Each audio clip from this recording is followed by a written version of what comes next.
Good evening. We'll call to order the Planning and Zoning Commission meeting for February 1st, 2023. Welcome to everyone. And why don't we move on to establishment of a quorum, please. Mr. Wathers? Here. Ms. Kirkner? Here. Mr. Lester? Here. Mr. Hoff? Here. Mr. Kane? Here. Mr. Smith? Here. Mr. Klosik? Commissioner Gordon? Here. Secretary Eisenberg? Here. Mr. Chair, please let the record reflect that 7 members are present and we do have a quorum.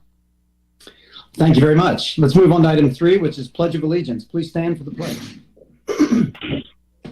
I pledge allegiance to the flag of the United States of America and to the republic for which it stands, one nation, under God, indivisible, with liberty and justice for all. Item 4 is review and approval of the agenda. Are there, Madam Secretary, are there any changes to the agenda that was published to us? No, there are no changes to this evening's agenda. All right, then in that case, the chair would be happy to accept a motion for approval of the agenda as submitted. I move we approve the agenda as submitted. I'll second that.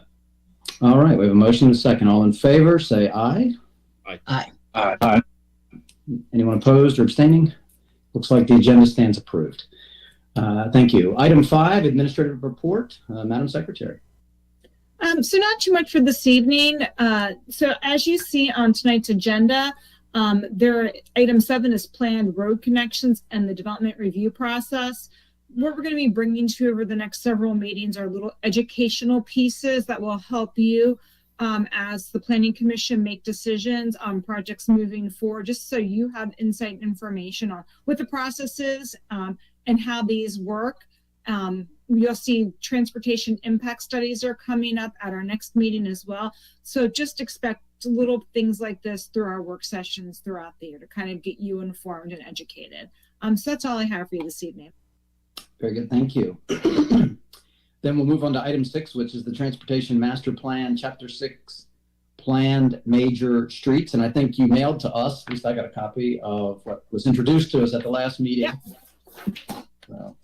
A nice 11 by 17 packet. We're doing this when we're printing out. We're trying to get away from these printed publications, but thought it was better in a larger format than we've done with the 8.5 by 11, given the details of roads. So we thought this was a better format, but this will hopefully also just be online in this format, so it'll be easy to read. We're going to try to limit the paper copies that come out, but thought it was important for you all to have a paper copy to review. Sometimes that's easier. But tonight we're going to be talking about the Transportation Master Plan, continuing to move this forward with Plan Major Streets.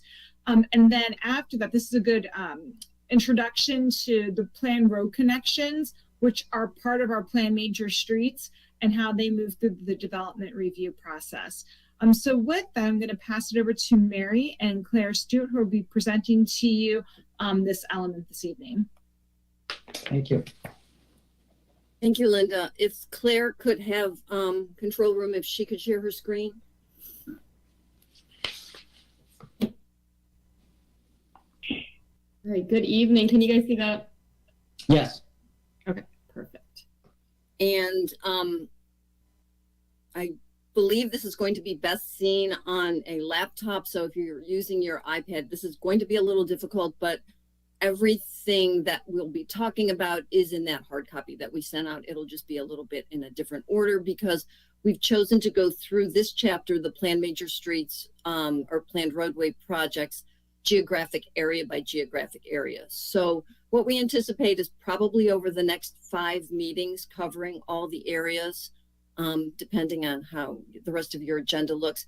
And the reason you're seeing a split screen is there's the PowerPoint to the left, and then Claire is also going to be zooming in while I'll discuss individual roads so you can see them in context in the Freedom area. So what you're seeing in that map is the future land use designations. Those are those colors. And Claire, did you want to give them kind of an orientation of what that map has?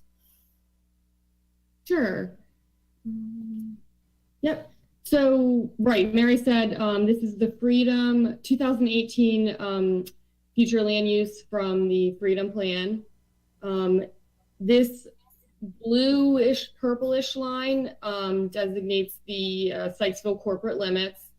This black, little bit thicker dashed line you see, that is the growth area boundary for Freedom and Sykesville.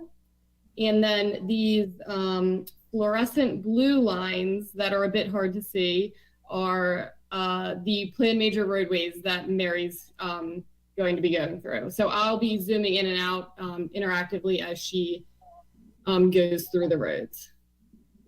Okay, thank you. Claire, can you first slide or second slide? First, I'm just going to very briefly, as a reminder, give you the profile of the Eldersburg-Sykesville area as it relates to transportation. So as you know, this is the southeastern portion of the county, and the commuter access is south to Howard County, north to Westminster and Finksburg, and east to the Baltimore metropolitan area. About a fifth of the residents of this area also work in Eldersburg, but 40% of the residents are commuting to Howard and Baltimore counties. So that tells you something about the use of Maryland 26 and Maryland 32. And 22% of the workers are traveling in this area are traveling from Baltimore County and city. So that also gives you an idea of that. It's the county's largest designated growth area, and it's expected to add the second highest amount of people, households, and jobs over the next 20 years. That's second to the Westminster area. So the Maryland 26 corridor experiences moderate intersection delay during peak hours and reduced speeds in the area of Maryland 32. And Maryland 32 experiences reduced speeds and queuing concerns through the center of Eldersburg. Again, the consultant study and the previous chapter that we discussed really talked about how that intersection is where you'll see most of the problems. A level of service D occurs during both peak hours at Maryland 26 and Maryland 32. Next slide, please. So the roads included in this area there's 6 Maryland state highway projects, and some of those are segments. There's 2 segments to 32 and 2 segments to 26. 1 planned major street, those are county and municipal, and 7 planned neighborhood connections, again, county and municipal. And you can see in that circled area, the exact area that we're talking about. Regarding the state roadway projects, there are 6. Maryland 26, which is Liberty Road from 32 to 97, and Maryland 32 to the reservoir, and then Maryland 32 Sykesville Road from the Howard County line to Maryland 26, and then north Maryland 26 to Pine Knob Road. This also includes on the border Maryland 97 Old Washington Road from the Howard County line just about to Maryland 26.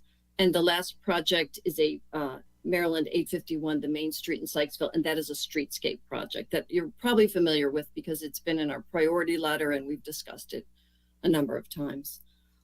So all of these roads are included in the state's highway needs inventory. We talked a little bit about that last time. This is a technical and planning reference which identifies highway improvements in each county of the state. Ours was last updated in 2020, but it wasn't a full update. I think there was just a few corrections made to it at that time.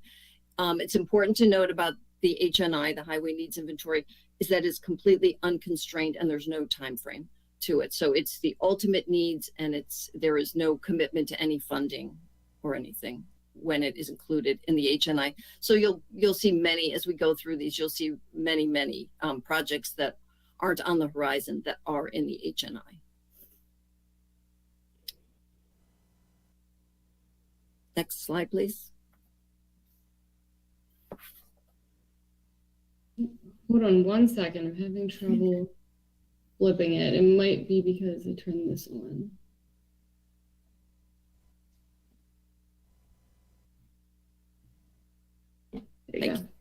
Thanks. So the first road is Maryland 26 from Maryland 32 to Maryland 97. It's a minor arterial, 3.5 miles long. This project involves widening the current roadway from 2 to 4 lanes in the area from Maryland 32 to Maryland 97. It also includes divided highway reconstruction and access controls. This project has not been identified as a priority for the county. Again, it's just in the HNI. But there have been recent intersection improvements at Emerald Lane to Calvert Way. That was in 2019. I'm going to stop at each one and ask, are there any questions? And then if there aren't, I'll just keep moving through them. Okay. The next segment of Maryland 26 has received a lot more attention, and particularly during the development of the Freedom Plan. This is Maryland 32 to the reservoir. Again, this is a principal arterial, 2.45 miles. The ultimate proposal here is to widen the current roadway from 4 to 6 lanes, partially dividing the roadway and limiting crossover movements along the corridor. The project also includes bicycle and pedestrian facilities. This has been identified as a priority for the county. It's in the regional transportation plan, which is currently being updated, and it will remain in that plan. And it is shown in the state CTP as an unfunded project. Next slide, please. So the important thing about this project is it was the subject of a corridor study by SHA completed in 2020 that I believe was presented not just to the commissioners, but also to the Planning Commission. And this study conducted by SHA concluded that traffic volumes had grown more slowly than expected since the previous 2002 study. So the updated study recommended strategic improvements rather than a full widening. Even though this full widening remains in the HNI, the strategic improvements are very detailed in the study. It will be an appendix to our plan because this will be some of our recommendations, and their access management strategies, pedestrian strategies, traffic signal analysis, and a number of intersection operation improvements. And it's been agreed by both the county and the state that these are just more feasible and more likely to be able to be accomplished and make a difference. Are there any questions about that? Okay. The next project is Maryland 32. And again, this has been a high priority for the county. This is from the Howard County line to Maryland 26. This is a minor arterial, 2.92 miles in length. It would involve 2-lane reconstruction as part of the state's effort to improve safety and improve system connectivity. It has been the county's #1 priority for a number of years in the CTP priority letter. It was included in the 2021 Sykesville Comprehensive Plan and the Regional Transportation Plan. And there are recent improvements that have been made that include road widening from Main Street to Macbeth Way. So this is another project that has received attention from the state in the ways of having a specific study for it. In 2018, this project was the subject of what's called a Pell study, Planning and Environmental Linkages. It concluded that full widening is not justified based on traffic forecasts through 2040. And in doing that, we worked very closely with them, our department did, and they used the numbers we were using in the Freedom Plan. So we are comfortable in that conclusion because they did use our future land use designations that were adopted. Breakout projects to handle localized congestion and safety improvements were proposed instead, including intersection and corridor segment improvements, access consolidation, signalization, and operational improvements. These improvements are also recommended. You'll recall several months ago when we went through the consultant study, Chapter 5, that was several of those were in the what we were calling the most promising potential improvements for the Freedom area. And there's currently, the good news is, there is a breakout project included in the proposed FY24 CTP to make geometric improvements from Main Street to 2nd Avenue, and that was one of the main recommendations of the Pell study. So that's some progress there. If there's no questions, thanks. The second segment of Maryland 32 is from Maryland 26 north to Pine Knob Road, a minor arterial, 2.92 miles. This project would involve 2-lane reconstruction.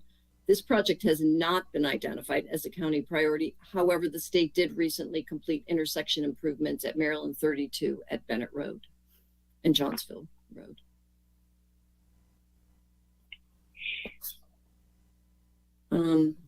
The next project, the next capacity enhancing project is Maryland 97, Old Washington Road. Again, that is along the edge of the Eldersburg, or referred to also as the Freedom area. It's a major collector. It's 5.51 miles. The justification for this is it's part of an overall effort to improve safety, connectivity, reduce emissions, improve access to major activity centers, and alleviate congestion. This project has not been identified as a county priority. And then the last of the state projects is Maryland 851. This is a Main Street streetscape project.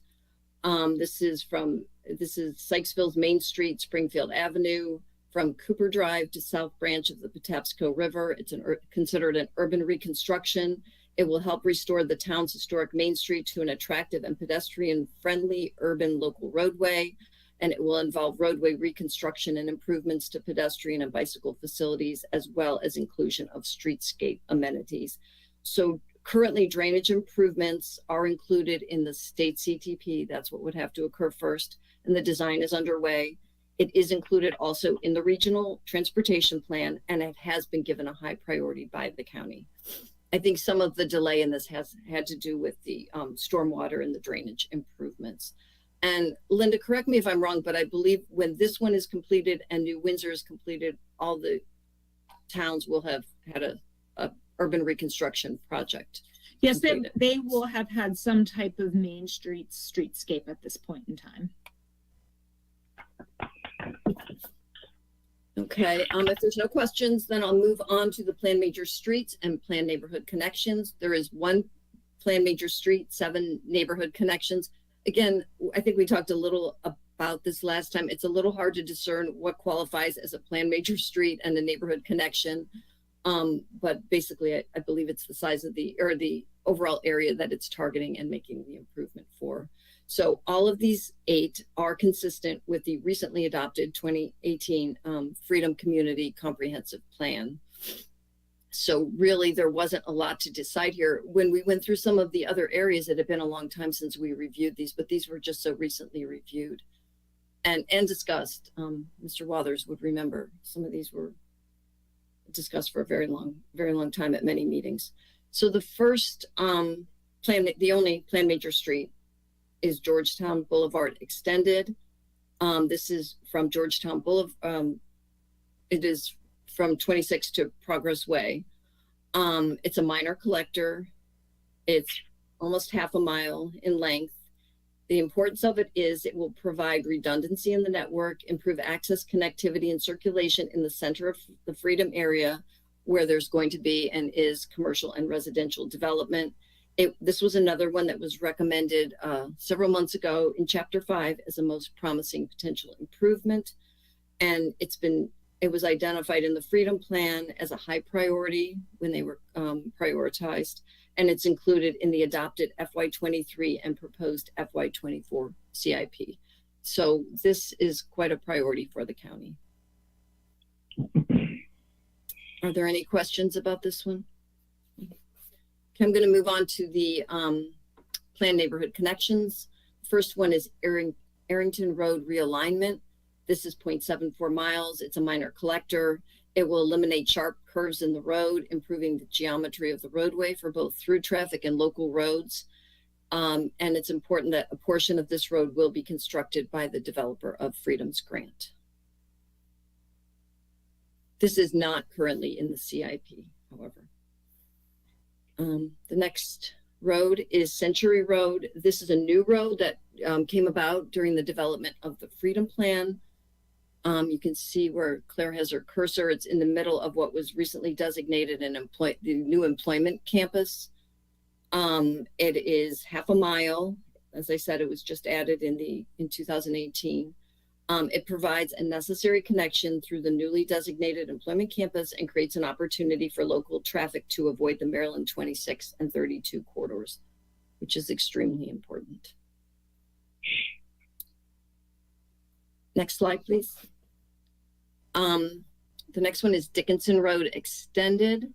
And this is the construction of a parallel road north of Liberty Road, Maryland 26, from Monroe Avenue to Georgetown Boulevard. It's considered a local roadway. It's almost a mile in length. It is partially built. You can see some of the sections along there have been built, very few, and there's also always an effort to get right of way as different properties are redeveloping. It will serve as a service road, creates redundancy in the roadway network, providing an alternative route for local vehicular traffic. In its entirety, it will provide access to area businesses while eliminating several points important. It was also identified in the 2018 Freedom Plan as a high priority, and it was recommended in Chapter 5 as a most promising potential improvement. The next project is Monroe Avenue extended to Oklahoma Road. It's a minor collector, 0.32 miles. This again will provide redundancy in the network, improve access, connectivity, and circulation in the northeast portion of the Freedom community in an area of residential development. And this is extremely important. Monroe has stopped and started in a number of places. This would be a nice completion of this road, at least in this area. A portion of the extension will be developer constructed as part of the Hobie Wolf development, but it also is part of the proposed county CIP for the remainder that's on county property. It was identified as a high priority in the Freedom Plan, and again, it is in the adopted and proposed CIP. Obrecht Road extended. It's extended to Maryland 32. This is considered a major collector, 0.71 miles. It will connect a major collector in the Freedom community that provides east-west traffic flow from Maryland 97 to 3rd Avenue in Sykesville to Maryland 32. It will allow vehicular traffic to bypass the winding roads and intersections along 3rd Avenue and Springfield Avenue in the town of Sykesville.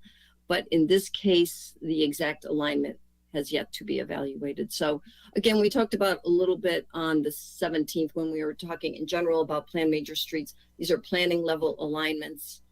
All of them are, unless the right of way has been secured. So the lines that you see on this map basically take you from A to B, but there will be further analysis given environmental constraints and feasibility for all these roads when they are actually constructed. Okay, the next one is Prothro Road extended. This is the extension of Prothro east to Ridge Road and Marriottsville Road. It's a minor collector, 0.79 miles, provides redundancy in the network. It will improve access, connectivity, and circulation in the southeast portion of the Freedom community in a residential area. And again, a reexamination of the proposed alignment is recommended as development of the property progresses. This is running through what's known as the Zabel property, which I'm sure most of you have heard of and is very early in the development process. And then the last of the planned neighborhood connections is Ridenhour Way extended. This is similar to Dickinson, but it's on the south side of Maryland 26. It's a local roadway. It's over 2 miles in length. Again, creates redundancy and access to area businesses, but probably more importantly, increases the safety and efficiency of Maryland 26 by reducing direct access points and provides alternative routes for local traffic. Several portions of this road have been built by developers and some right-of-way has been secured. And this was also identified in the 2018 Freedom Plan as a high priority. So that completes the planned neighborhood connections. Are there any questions about those? Mary, it's Mike King. Just a question. Last two, the Prothero Road and Ridenhour. Ridenhour is more than twice as long, but the price tag is less than the Prothero. What would explain that difference?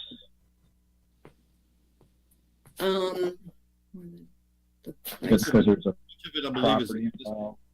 I believe much of it is already existing.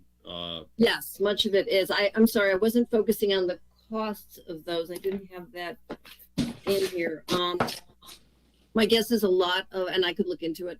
A lot of some of it is constructed, and a lot of the right of way has been secured. What I would say about the cost is we included all these costs, but many or most of these roads will be constructed by the developers when they develop these properties. So these are not necessarily costs to the county. These are just, we were providing that information because sometimes there is also a contribution by the county depending on how much of it is on the developed portion. But we were just providing an indication of the total Yeah. cost. Again, not necessarily to the county or to the town if it's in a town. And so also with, if I may add, Ridenhour will be constructed more with interparcel connectivity, where Prothero is an entire roadway connection. And refresh my memory, Mary, what's that level of service for Prothero? It's a pretty high level of service. You mean the functional? I'm sorry, not yes, sure. functional classification. I'm sorry, yes. A collector road. A collector road. Right. So all of those things factor in with that determination. And I think there's some land acquisition for a Prothero too that needs to happen. Where again, Ridenhour is just that interparcel connectivity for the most part. Thank you. Mary, I Mhm. I recall Ridenhour, the developer, was definitely going to participate on that. Yes, So, I mean, but- it's 2 miles long. There's numerous opportunities for developer participation on Ridenhour. Yeah, the portion furthest to the east, where Nels Acres is, that is the portion that we're currently working on. It's going through the development review process. From the existing extent of Ridenhour, where the cursor is the arrow clear showing you, all the way, I think, through Old Liberty Road, coming out right before Panorama. That's being constructed by the county with developer contribution. Okay, just the last slide that I had is to point out to you, there were 6 roads eliminated from the plan in this area, but in some ways they were already eliminated. They were eliminated in 2018 with the Freedom Plan. We're including this just to show you what was eliminated since the last overall planning process. So a number of them, there was one that was completed, Bandy Avenue to Mycroft Street connection, that was completed. The others were the result of lengthy discussions, both with the county and citizens. There was a few of these, there was a lot of opposition to them for various reasons. And then there was also feasibility issues on a few of these. So it was really for various reasons that these were taken out of the Freedom Plan, unless there's any urge to revisit them. That seemed to be a final decision on those at the time. It certainly was debated. Mary, I have a question about the first road that you discussed, the one out there, the Century Road, the little Yes. arc up there in the northwest portion of the Freedom District. What again is the purpose of that? That's on the employment campus. Help me understand what that road's doing. It is keeping traffic. First of all, you see the connection. It keeps traffic away from some of the 26 and 32 areas. I mean, particularly 32. I'm trying to think of a better way to explain this. Yeah, and I think, Pete, when we were developing this, I'm sorry, Mary, I didn't mean to interrupt. No, Was please. to also to kind of give some alternatives with on that site to have some other connections amongst those large properties for economic development purposes. Okay. So that Alright. was the thought during that time. Again, this is a planning level alignment. Mhm. And we do have, so Dixon Lane is a private road, but we actually have easements, county easements over that road. So if we needed to cross it with a roadway crossing or utilities, then the county has the right of way to do that as well. Okay.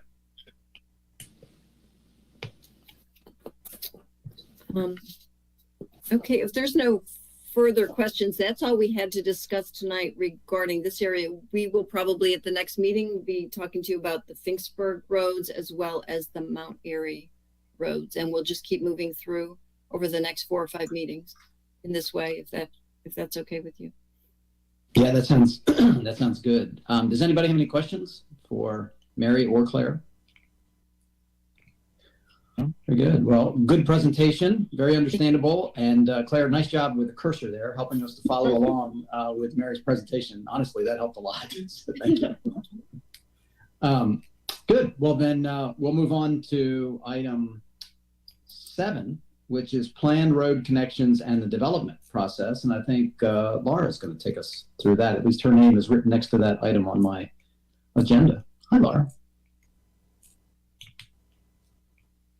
We can't hear you, but I can see that you're talking.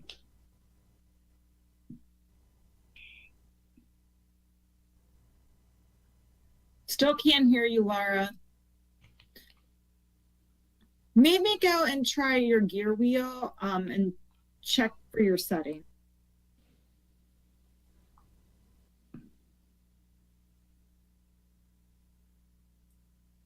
I have rarely found technology to be my friend. Can you hear me now? Yeah, we can hear you. Well Yeah. done. Perfect. All right, I didn't do anything. Laura, your lighting is I changed- perfect. I have to say that up first. Thanks. I didn't do anything. I clicked off and clicked back on, and there I am. Okay, so, that was my biggest, I was like, man, I haven't done one of these virtually in a long time. So Right. that was That's a the good thing. biggest I think. challenge for me tonight. Awesome. But no, thank you very much. I'm pretty excited about these work sessions that are scheduled. It's quite a privilege, I guess, to be the first one. And this ties directly to, I almost feel like I should have just asked Mary to just keep talking and do this part too. She did a great job. So, but they go hand in hand. And I actually used examples from the Freedom area. So we're just going to continue that conversation here in light of the development plan review process and how we go from these. And I just want to say, she made a clear distinction of planned major road and planned neighborhood connection. I'm just using the terminology planned road connection or planned major road. If you hear me say that, it covers all of these. I didn't break it down to that level of detail. So I wanted to discuss and just do a blanket overview first when a planned road connection and the development review process. So when a developer comes to us looking to develop a parcel of land in Carroll County, we hold what we call pre-submittal meeting. It's before we even see an initial plan package from them. So this has to include some form work and it has to include a sketch. So right off the bat, we know where they're looking to develop. And then, of course, we pull up all the applicable plans and we look at, does it have a planned road connection that goes through that property? If so, we're having that conversation right at the time of that pre-submittal conference. So development review staff is talking to the owner, developer, engineer, and reminding them that this does have a planned major road connection on this property. It must be addressed. And of course, we're addressing these. The plan review, when they submit that plan package, we're looking at all applicable plans and regulations. So, for example, the master plan, the freedom plan that Mary just spoke of, we're looking at everything that informs that. The bike ped plan and this transportation plan will be a part of this too. And then, of course, the plan gets distributed to our technical review agencies, right? We're going to do that technical review initially before we go any further. So the Planning Commission, of course, we're talking about site plans and major subdivision plans for the most part here where we see these. There are some rarities. I'm not going to go into that, but let's talk about site plans and the major subdivision plans, which you are most familiar with and come before you most often. Before the Planning and Zoning Commission sees those to review and approve, it's been through those technical reviews. So we're always coming to you with a recommendation to you, and the plan has been through a process so far to get in front of you with with what we would recommend. So then we have the developer. As Mary said, a lot of this is developer driven when these individual parcels are developed. So the developer then is going to bond their project, enter into a public works agreement, and then do the construction on that property. Okay. Now, sometimes And when Mary talked about Monroe, and that's a great example, and I use that in here too. So sometimes the county comes into play in order to take that from a road extension to a road connection. The county might have a part in that. Or Ridenhour that Mary was talking about, close to Nels Acres. The county has put that into CIP. There's funding, construction as it relates to a development, okay? So that's an overview. Then I want to go into the specific code sections that use language that help us figure out how to approach this, right? So we know in the development of land in Chapter 155, general requirements for any development of land is that it has to comply with federal, state, and county ordinances and regulations. Absolutely. So again, we're being informed by the plans that are already in place. In regards to the Planning and Zoning Commission for site plan process, these are just some specific extracts from the code because you do have great authority when it comes to that final site plan and approval of that, right? So you have the ability to approve all site improvements, okay? Entrances and exits, and always ensuring consistency with the master plan and this chapter of the code. When it comes to subdivision, it's specifically, we have a section that speaks to requirements and when there is a street that is to be carrying traffic from other areas or adjacent subdivisions, the Planning Commission is then making a determination and approving that plan. The code then goes on to really lay out the details of what that looks like in relation to our Department of Public Works design manual, right? So the details of that street.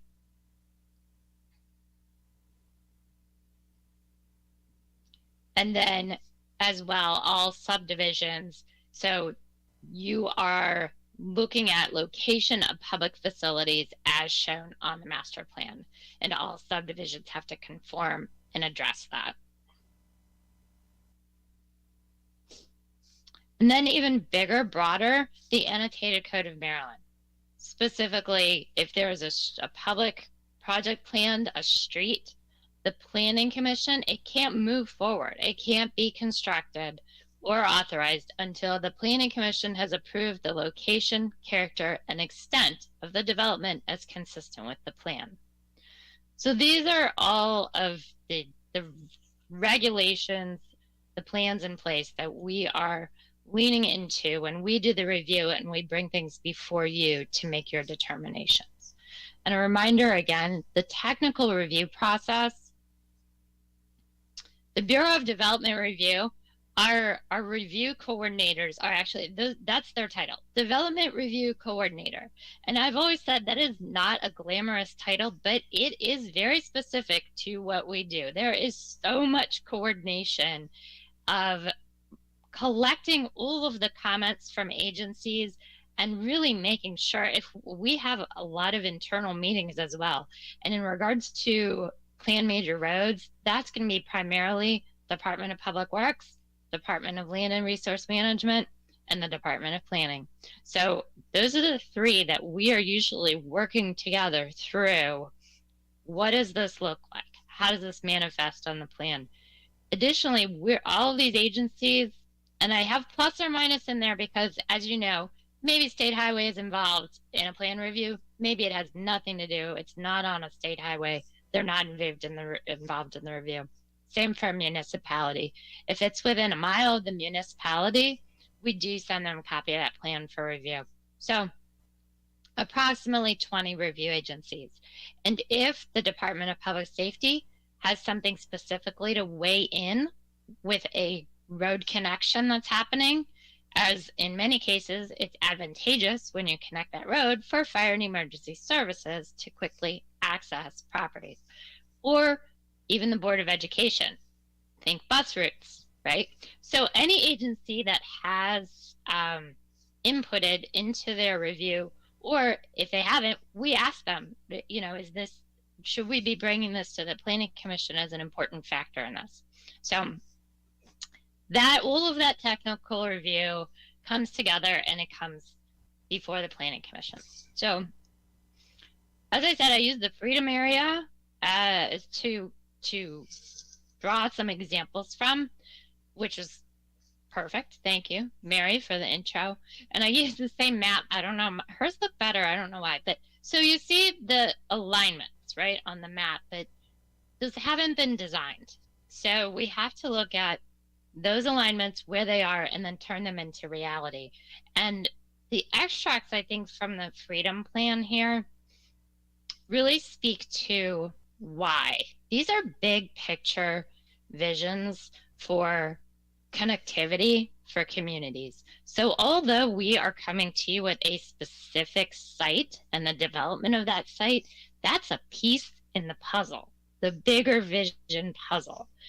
So we're planning for growth. We're planning for the entire area, necessary road connections amongst communities, shortening travel times, and providing emergency services, various routes. So a couple of plans from the past, which some of you may recognize. So Morgan Creek, although it went through 3 name changes, it was finally called Morgan Creek. And this was the road connection Mary mentioned as well. This is Mycroft Street. You'll see this is Sherlock Holmes up here. Mycroft Street and Bandy Avenue. So they both had a temporary turnaround at the terminus, probably a temporary cul-de-sac. I don't remember, we're going back to 2015. But it was at the terminus, it was built with the intent that it would someday connect through from both ends.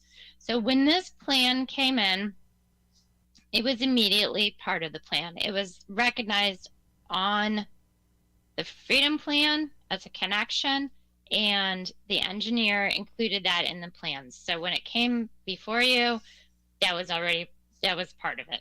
That was a simple one, if you will, right? Connecting 2 terminuses that were meant to go through. So that came to fruition in that neighborhood.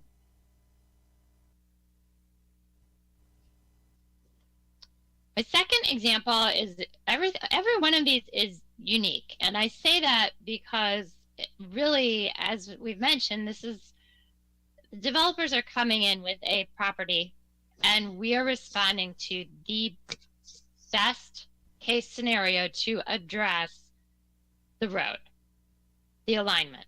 So in the case of Advanced Auto, you'll see right here, this is Eldersburg Commons. We're on 26. And this is Ridenhour Way. And this is the planning level alignment, this orange, right? And these 2 properties here came in together for a subdivision and then a development of the one on the corner here. And then the next one came in a little bit later. Well, when they did the first parcel, the Advanced Auto, we looked at what does Ridenhour look like through there. And what came to be was an interparcel connection. So this goes right through their drive aisle and out to the road. And this was reviewed again. Department of Planning heavily weighed into this, and they said, yes, that interparcel connection meets the intent. Now with the Advanced Auto, they did build this as well. If the second parcel had never been developed, the interparcel connectivity still would have been realized. So it connects to the next property where there was already a parking drive aisle.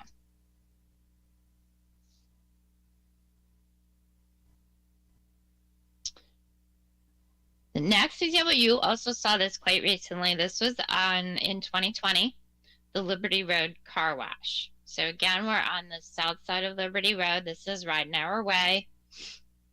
And here's Ridge Road, and Eldersburg Commons is across the street here. So this used to be an SHA parcel. It was intended to have a different road configuration. It was sold and they came in with a development specific to this. Well, this parcel to both the west and the east was surrounded by the homeowner association property for this already developed piece of land. And as you can see, when they developed that, they did not put Ridenour in via anywhere close to where it was aligned. Some could argue that maybe, you weave your way through further south and it serves as that Ridenour way. However, when they developed this parcel, we went through the review process and we said, if it is feasible, if it is viable to connect to anything on either side, that would be preferable. But it was not. They are trapped between, it's this sliver of land to the west, and I'm sure y'all remember it. So there's nothing there to connect to, and it didn't make sense to do at that time. So this plan ended up with an annotation on the plan noting the Ridenour alignment. So if anything changed down the way, etc., it may be able to be realized, but at this point in time, it just was not in the cards.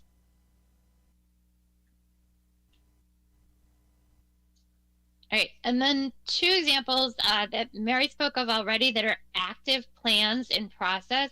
You've seen them both once for one reason or another. So the first one is the landing at Whispering Pines, probably most well known as the Hobie Wolf property. And you have seen it as a concept plan. It will be in front of you as a preliminary plan at such time where we're asking for approval of that preliminary plan. So the Monroe connection goes right through this property, and it is right here. And this is unique, I would say, in a sense that the past projects, the Oak Creek development to the north, there is a parcel it's now the county's. We own this parcel. So we now if we want this extension to connect, that is on the county to do. So as stated earlier, this is in the CIP, and the intent is to connect, hopefully at the same time that this project is built, then that will be realized all the way through. So we will, this is Bennett Road and Oklahoma Road, and we'll make that connection. In addition to that, when you think of road, think as well about the pedestrian connectivity, because this road will have sidewalk along it as well, the roads in this neighborhood. So pedestrian circulation as well will be realized with that road connection. And my final example is Freedom's Grant, which you've also seen once so far, the plan, and it does have that Arrington Road realignment that goes through the property. Now, this one is interesting in that this is a separate parcel to the west. So until such time that there's an opportunity to have that built, this road will simply be an access into Freedom's Grant, and it will terminate at the property line at either side.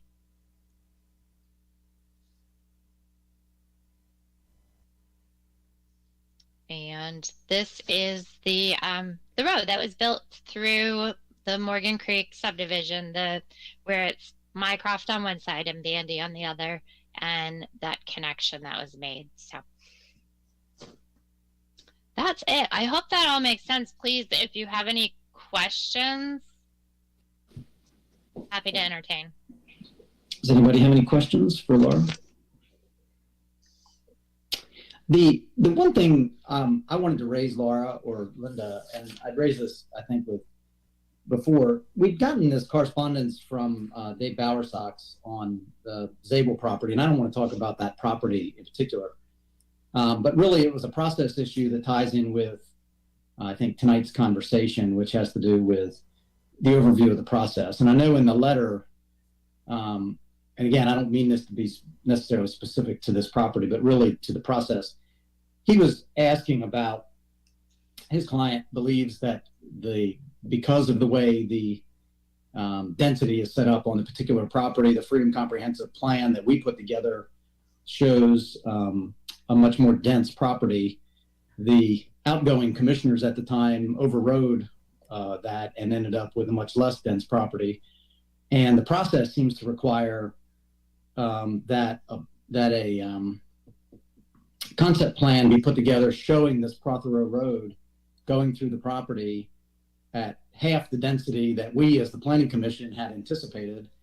And it seems like the process requires, at least according to Mr. Bowersox, that they have to go through a technical review process. So the county has to use a lot of resources in reviewing a plan they don't want to use and they don't have any intention of developing, so that then it can be brought before us, so that then they can ask to submit a different plan. And it seems like from a process standpoint, that's incredibly wasteful of your resources as the county and developers' resources.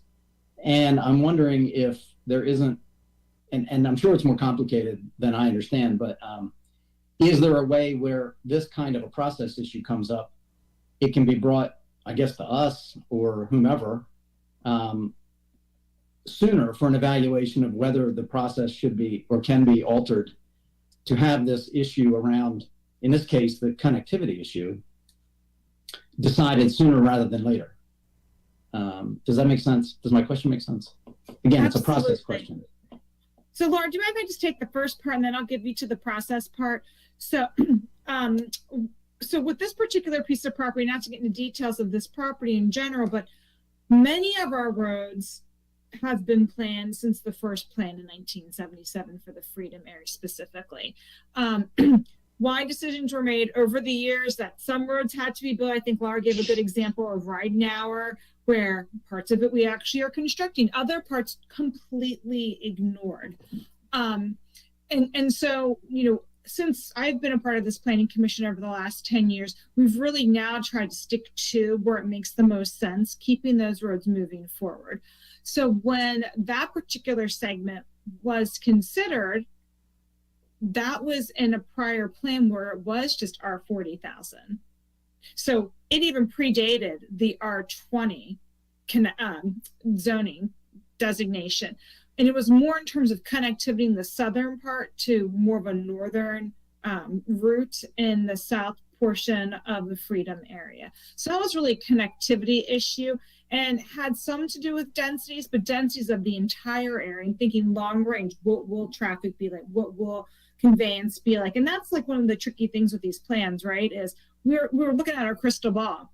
What's the future going to be like? We don't always have the best predictor of things. So we try to do the best we can. We try to stick to the plan and implement it. So from that particular standpoint, you know, a lot of these roads, as you can see, have been planned for decades upon decades.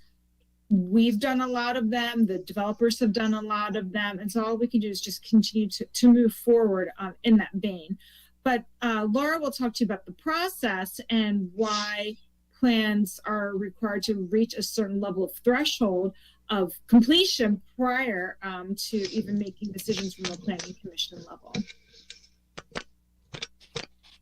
Sure. So obviously there are instances where we'll come to you with a special report or request that has come to us. What we really appreciate is that you value the professional, technical review and expertise of the staff.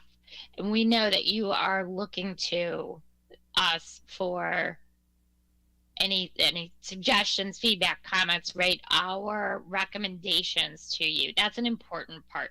So if we have something that hasn't developed enough through the plan process that we feel that it is in a place where we can bring this in front of you, then we would be inclined to wait until it is at a place where we can do that.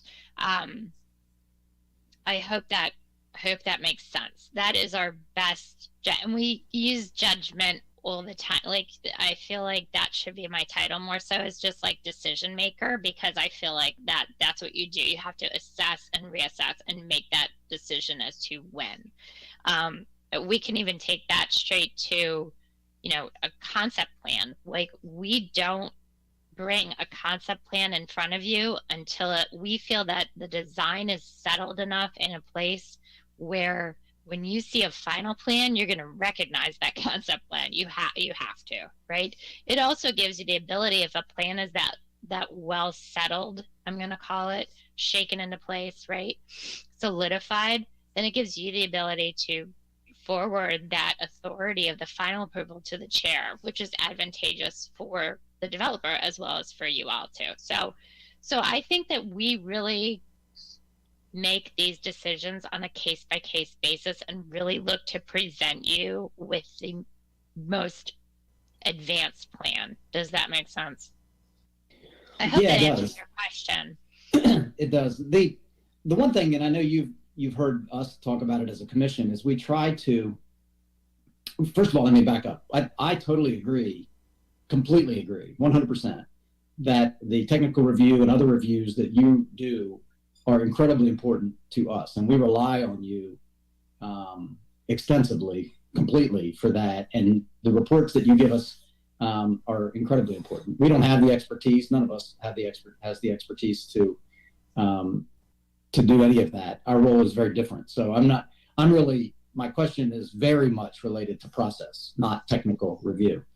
But I think the commission, we're always sensitive to the community, in the sense that the community members who want to develop a piece of property, we want to try to have that process be, again, balancing the need for technical review against the need for a process to be as efficient as possible, because the more time the process takes and the more steps there are in the process, the more expensive it is for our community members and others to develop a piece of property. So I guess the tension, maybe there isn't tension, but at least it was raised in Mr. Bowersox's letter, is that they wanted to sort of ask, can the process in his case, each property is different, be considered to be modified, given that there was a traffic study and it looked like that this extension road wasn't necessary based upon this traffic study. All I have is his letter. And again, I'm asking a process question, not a technical question. How can any member of the community who has a concern about the efficiency of the process for their particular development raise that issue in a way that isn't subjected to absolute veto authority by the county staff? In other words, is it appropriate to bring that to us? He wrote us a letter. Do we have no Right. authority over that? And if you say, no, you have to do 2 plans and you have to do it this way, and that's just the way it is that the end of the conversation and we have no role in that? Or is there a way for us to be part of that conversation? Or is it inappropriate, in your view, for us to be part of that conversation? Yeah. Again, not from a technical review, from a process standpoint. And so I will say, Lauren, not want to, but I think we don't really have that process. We don't have that process in place to take it piece by piece by piece, because I think the fear, and please stop me, Laura, anytime, is that, if we go ahead and we just look at the road by itself, there may be so many other factors that come into play as that concept comes in, that they could say, well, you approved the road with this alignment, and now we're going to hold ourselves to this, or vice versa. But the rest of the community does not jive from other parts of the code that need to be met. So I think that's probably part of the issue. If the road's a certain width or a certain design, the stormwater management may not match up with what that road is once you combine that with the other elements of the impervious surface that the neighborhood might create. I mean, Laura, you can probably articulate it better than me, but I know we've had these same discussions, Mr. Walters, internally, like, okay, what would be the pros and cons of each? And why should or should we not change a policy for that? We don't want to be rigid either, and understand each situation is different. And I think that's also a key point, is each situation is different. So if we have enough information that we can bring something to you, then we will certainly work with that property owner to do that. But sometimes we don't have enough information. What's been developed isn't enough to make an educated decision on. Mhm. So just again to stay on that. So someone brings forward an idea or a desire to develop a piece of property that the county has simply flagged, for better or worse, saying, like you're just saying that, okay, there's a terminus of a road here. There's a conceptual idea that we want to connect it to this point, And when this property gets developed, regardless of density, we need to deal with this concept because this is in the county's plan that the county wants to do that. So regardless of density, when somebody brings forward a plan to develop that property, they have to address that. Is that what we're saying from a process standpoint? Yes, and it might not be you could develop it with something that is not right. It's trips or whatever it is, right? It's a site plan with a road going through it. That's a different case scenario, right? I understand that you're referencing this particular one and the density, but yes, the point is that even before they submit a plan, we have already identified that there is a planned major road that is I was going to say impacting, but right, it is on this property somewhere that you are looking to develop. So now we need to discuss how does that get addressed, right? And so that is a conversation right from the get-go, like I said, with the developer. It's a conversation amongst staff as to the vision of the master plan, right? It's been in place since X period in time, since the 70s. And what do we do with it? Well, this is what we want to see, right? So we're providing direction at a staff level. And Linda, absolutely everything you said, right? If we came to you so early on in the process that we didn't have much technical information to provide you to support and inform any decisions that you're going to make, it could actually avalanche into, well, you know, this was the direction of the Planning Commission, this is what we're going to do. And my screen just, where did y'all go? And now, guess what? Now I have to ask for variances for XYZ because I can't manage to do this or this, right? But the Planning Commission said so, right? So we don't want to end up in that sort of avalanche scenario either. We really want to just be in front of you with enough information that you can make a wise choice and it's not going to be detrimental to their plan moving forward. So just to kind of bring it full circle. So as Mr. Lester was saying, any property, they want to develop it. It has two terminuses on either sides of that property. Our plans show, the Freedom Comprehensive Plan shows a connection road. A developer comes in and says, look, we have lots of studies. We have lots of reasons why we don't think this connector road is necessary. We'd like to submit at least the concept plan without the road. And we'd like to present that through the county, run it through the process, get it to the Planning Commission, and make our case as to why we think this connection road in this day and time doesn't make sense. This was put, as you said, this was put on the plan 25 years ago or 15 years ago. Sorry, I thought you were done.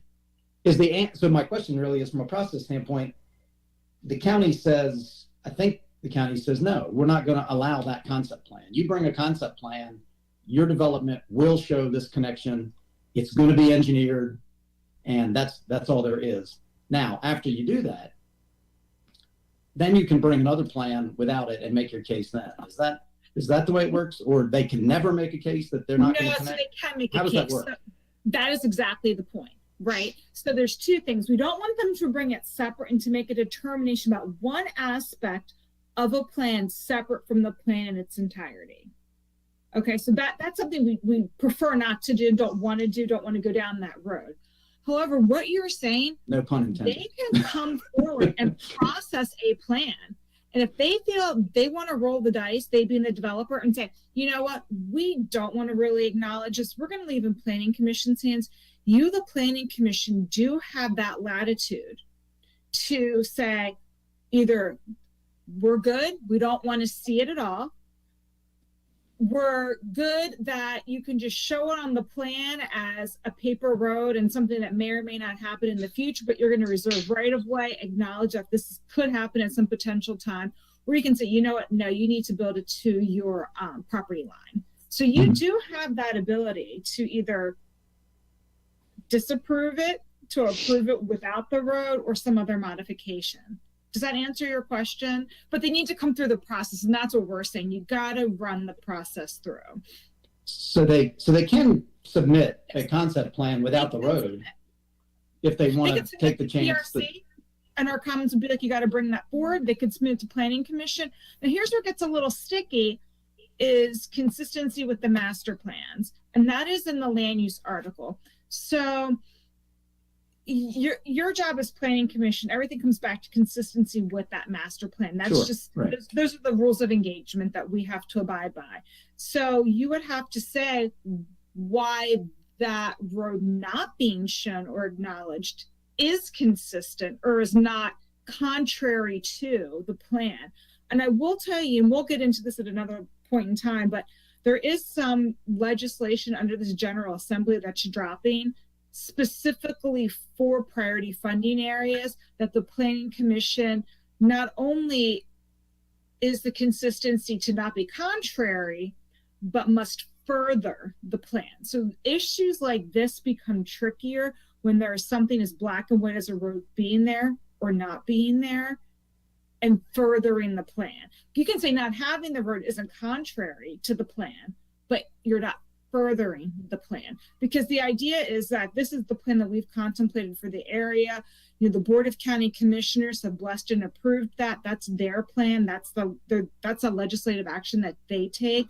And then Planning Commission abides by that legislative action via implementation when you review development review projects and approve or disapprove them. Mm-hmm. Can I chime in? Awesome. Please. Yeah. The other interesting word that you just used, Mr. Weathers, was necessary. Is it necessary? So I would contend that if it is on the master plan, this is something that has gone through a tremendous process to even appear on the master plan. And when we say things like it's been on the plan since the 70s, that doesn't mean that we haven't revisited it time and time and time again since the 70s. It doesn't mean it's antiquated. It means that it's been vetted over and over and over. And we are now standing on the shoulders of giants, right? These are people that have made this decision again, and another group of people again, and another group of people again, right? So it's the word necessary is hard to, I would say, in place of it, we're asking the questions, is it viable? Is it feasible? Right? Can it actually, we had one Plan Major Road that was near the DD World Business Center, if you recall. I want to say Walnut Yeah, Park, Walnut. right? Yeah. And they literally demonstrated that because of the elevation change and what had already been built on the adjoining property, they could not connect the road. They couldn't do it. They didn't have the engineering wise, it couldn't be done, right? So we took a bigger picture look at that, and we made some decisions moving forward to say, look, this is going to be removed when we go through this process and approve this. So I would say instead of necessary, we're really looking at feasibility, right? Which is where all those, like I just said, that's where your technical reviews come in, you know, grade change or right, whatever it is that you just, it can't be done. And the last thing, just to close this out quickly. So the place where we dealt with this really is when we were looking at the master plan, right? Because it seems to me that we were looking at some of these connectivities that had been on the plan for decades and said, these make no sense today. There isn't any development in this area, and we took them off when we were going through the master plan process. Is that when these get considered? I know, like by the tech center there in Westminster, that was supposed to be a connection out to 32, I guess. And it, you know, at the master plan stage, the way things had developed, that made no sense, and we took it off the plan. Is it from a process standpoint? Is that where that gets looked at? Correct. That's exactly where it gets looked at from a planning level alignment. And that's why with this transportation master plan, we're going one step a little bit deeper than that. And as you see, even by development of surrounding areas, some more in-depth look at some of these planned connections, you can see where we took 9 off a list. Only 1 was completed. The rest were omitted because they could not be developed properly. So we whittled down our list that way as well. So yeah, that's the time ideally we want to look at it and give it its due to see is it still makes sense. Yeah, that makes sense to me. And we I give appreciate it to the engineer of the I'm sorry, go property to lay out the alignment. Like we kind of come up with a planning level alignment, but then it's how the site will be engineered, developed, and designed. And that's what we are very flexible as to an alignment once it's on that property. We're like, we just want you to connect A to B in the best way possible through your piece. Well, I will say, Laura, Jeff, Linda, this conversation has been extremely helpful to me because process. Yeah, I appreciate this. I thank you very much. This has been a very helpful conversation for me. Thank you. Yeah, me too, and I appreciate you letting me challenge this a little bit, just because I like to know where the boundaries are, what we can do and what we can't do, or what we should do, what we shouldn't do, and of course we know that we need to maintain fidelity to the master plans. Having been a part of developing them, I know how important they are. So I appreciate the conversation very much. Does anybody else on our commission have any questions? I'm sorry, once again I dominated the questionings. No, I think these are really good conversations. And look, things change all the time, and we understand that, and plans can be amended. If something's just not going to work, there's no reason we can't go back and relook at it as part of that plan amendment process. And we've done it before, so that's something that can always happen if it's the right case. We just don't want to do it. The property owner don't think it's necessary, that sort of thing. We've seen that happen time and time again. And then look what's happened. We have these road connections to nowhere. And I understand it's communities. I understand we really affect where people live, but Macbeth Way is a perfect example of where the county did not build that road connection. And now we have two dead ends to nowhere that really do affect, and we've heard it from transportation expert after transportation expert. That connection is really critical in that area of the county. And so now what we've done is taken everything back out to 26 and 30 or 32, depending on where you're going, instead of completing that small section of roadway. Yeah. Very good. Any other questions or comments on this? All right. Do we have any members of the public that are that have dialed in that we think might want to offer any comments on this?